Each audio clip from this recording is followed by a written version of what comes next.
കണ്ടാ നമ്മുടെ ഉണങ്ങിയ കൊപ്ര ആടുന്ന കണ്ടാ കണ്ടാ മില്ലില്ല കണ്ടാ കിമ്മാടക്കാം നല്ല പൊളിയടി അടക്കാം കിടന്ന ആടിയാണ്. എണ്ണ ഇറങ്ങിയാണ്. കണ്ടാ കണ്ടാ ലാസ്റ്റ് വിട്ട് തേങ്ങയിട്ട് ലാസ്റ്റിലത്തെ തേങ്ങയിട്ട് അതും ആടുന്നു. നല്ല കിമ്മാടക്കം ആടുന്നു. കറങ്ങുന്നുണ്ടില്ലേ? അടിപൊളി പൊളിയടി. ഇമ്പോയ്ക്ക് ഇഷ്ടമായി. തിരിച്ചിറങ്ങി അവിടെ നിന്ന്. മുകളിൽ നിന്ന് ഇറങ്ങി. കണ്ടാ എണ്ണ വരുന്ന കണ്ടാ വരുന്ന വരക്കം നോക്കിയേ. കണ്ടാ കണ്ടാ വന്ന് വീഴിയ കന്നാസിലേക്ക് വീഴിയ കണ്ടാ പാതിയോളം ആവുന്നു. എണ്ണ പാതിയോളം ആവുന്നു. കണ്ടാ ഫുള്ളായി. ഫുള്ള് വീണ്. എണ്ണ ഫുള്ള് വീണ്. കുറച്ച് കുറവാണ്. 15 കിലോ കൊപ്ര ഉണ്ടായിരുന്നു. 15 കിലോ.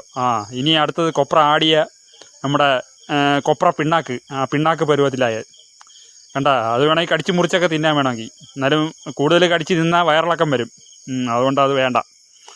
കണ്ടാ കുറച്ച് ചരിഞ്ഞ് അങ്ങോട്ട്. ഇനി അതും എടുത്ത് കൈ കൊണ്ട് അങ്ങോട്ട് ചാക്കിലോട്ടാക്കി